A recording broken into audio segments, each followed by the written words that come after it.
Doutor, infelizmente, muita gente só procura ajuda quando o problema já está aí avançado. Quais são os primeiros sinais que podem indicar que o coração não está funcionando como deveria? Então, conforme o coração vai enfraquecendo, ele vai retendo mais líquido, a gente pode ter líquido no pulmão, isso vai dar falta de ar, a gente pode ter líquido na barriga, a barriga d'água, inchada, inchaço nas pernas é uma alteração muito comum, então a gente aperta o dedo, um buraco ali onde a gente afunda o dedo, quando tira a meia ou o calçado, ali a sandália havaiana, fica a marca no pé do paciente, então esse inchaço é essa retenção de líquido. Às vezes o cansaço, a fraqueza do coração em bombear, então o indivíduo vai progressivamente tendo a capacidade funcional mais limitada, atividades físicas que conseguia fazer na semana passada já não consegue fazer mais. Então esses são os sinais e sintomas mais comuns. Mas assim, a insuficiência cardíaca pode se manifestar como uma arritmia súbita, a insuficiência cardíaca pode se manifestar como um desmaio, como uma tontura. Existem diversas formas diferentes da manifestação de insuficiência cardíaca, mas a mais comum é cansaço e inchaço. Doutor, tem algum público com maior risco aí de desenvolver insuficiência cardíaca? A insuficiência cardíaca, a gente coloca ela em 4 estágios. Né? Estágio A seria o indivíduo que não tem insuficiência cardíaca, mas tem vários fatores de risco. Aí depois ela vai para B, que é o paciente que já teve disfunção, mas nunca teve sintoma. Depois C é o paciente que tem disfunção e tem sintoma. E D é o paciente mais grave, que eventualmente precisa de transplante de coração ou algum suporte mecânico. O estágio A, é esse que você está me perguntando, é o paciente que tem risco, por exemplo, diabético, hipertenso, infartado, indivíduos que têm maior risco de enfraquecer o coração. Mulheres com câncer de mama que fazem uso de quimioterapia. E hoje, uma condição que tem se tornado cada vez mais frequente é o uso de anabolizantes esteroide, né?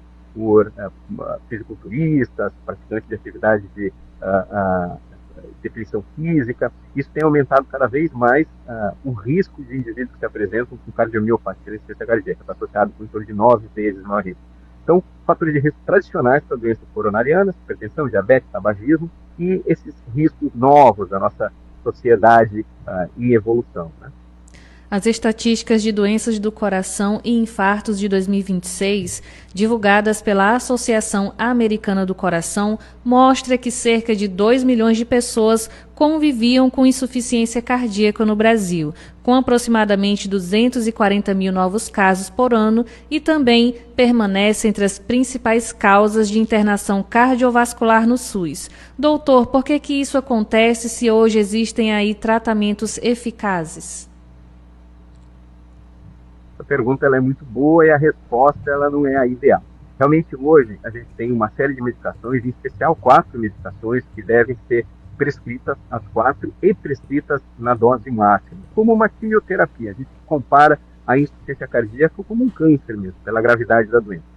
E quando a gente consegue colocar essas 4 medicações na dose máxima, a gente reduz em torno de 70% ou mais o risco do indivíduo hospitalizar ou morrer. O que é o grande problema? O grande problema, primeiro, colegas, é a inércia terapêutica. Colegas que não prescrevem as 4 medicações ou que falham em buscar a dose máxima dessas 4 medicações.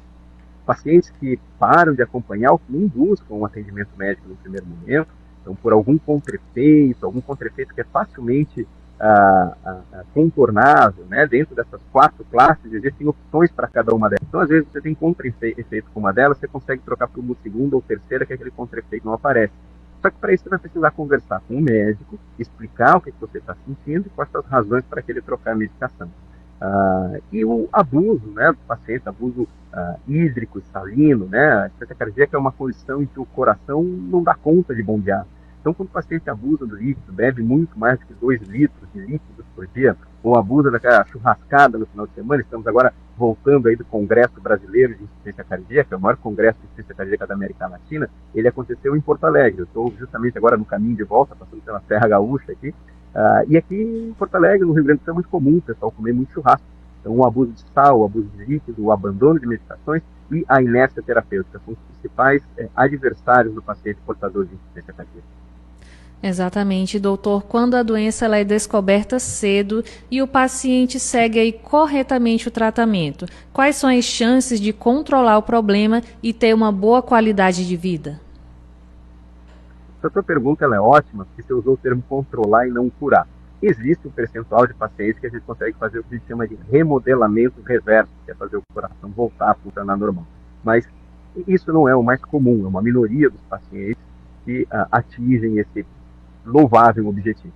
Mas o que a gente consegue fazer é melhorar, sim, a força de bombeamento do coração e aliviar os sintomas, reduzir a hospitalização e reduzir a mortalidade. São os grandes objetivos do tratamento da insuficiência cardíaca.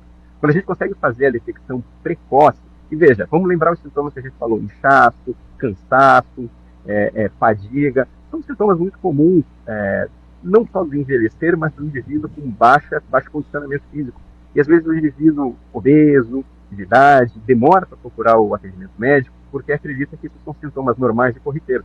Mas é justamente a detecção precoce, a introdução imediata, e de novo, nas máximas doses dessas 4 medicações, que vão aumentar a probabilidade do indivíduo atingir esses desfechos de sobrevida, menor hospitalização e melhor qualidade de vida.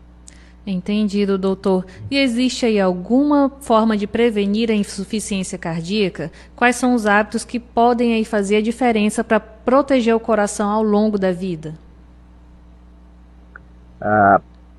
Como ela é uma doença multifatorial e heterogênea, ou seja, tem várias causas que podem desencadear a insuficiência cardíaca, os sintomas eles podem ser muito diferentes, acho que o mais importante é sempre estar com o check-up, tá? Mas a gente lembrar aqueles pacientes que são os pacientes de maior risco, diabético, hipertenso, tabagista, então é controlar a diabetes, controlar a pressão alta, combater o tabagismo. A mulher que vai fazer quimioterapia para câncer de mama, ter um cardiologista acompanhando desde o começo, fazer ali o mastologista e o cardiologista conversarem desde o começo, para que marcadores de risco possam ser identificados meses antes de ter alguma alteração cardíaca. Enfim, procurar no menor sinal de sintoma, mesmo no indivíduo assintomático, mas que seja portador desses fatores de risco para doença cardiovascular, ter um cardiologista acompanhando desde cedo. E, de novo, se você já tem insuficiência cardíaca, o seu médico não está lhe prescrevendo essas medicações, pergunte sobre essas medicações, fale sobre a dose mais alta dessas medicações. Os colegas, às vezes, abandonam o tratamento no meio porque o paciente está assintomático, mas lembre-se que a gente não está só buscando alívio de sintoma, a gente está buscando redução de mortalidade também. Então, eu acho que é a conversa, uma conversa aberta, uma conversa franca com o médico e, de novo, buscar o atendimento desde o primeiro momento. E, doutor, para encerrarmos, qual é a principal mensagem que o senhor deixa neste Dia Nacional de Alerta à Insuficiência Cardíaca para quem está nos ouvindo e quer cuidar melhor da saúde do coração? A insuficiência cardíaca ela é uma condição grave, ela é uma condição que mata, ela não é só retenção de líquido, como a gente pensava no passado, existe toda uma série de mecanismos hormonais em atividade que precisam ser combatidos. Como eu falei há pouco, a gente hoje tem um arsenal de remédios que a gente reduz mais de 70% o risco do indivíduo morrer ou internar. Quando os remédios falham hoje, a gente tem um vasto arsenal de terapias com dispositivo de marca-passo, terapias cirúrgicas, próteses, válvulas, até mesmo transplante de coração. Então, a gente tem várias opções e alternativas. O importante é o diagnóstico precoce e o acompanhamento regular. E essa foi a nossa entrevista sobre o Dia Nacional da Insuficiência Cardíaca com o Dr. Jefferson Vieira. Doutor, eu quero agradecer pela sua participação. Uma ótima quinta-feira para você e um ótimo dia. Obrigado. Até mais. Agora, 8h31, a gente faz uma pausa e daqui a pouco estamos de volta.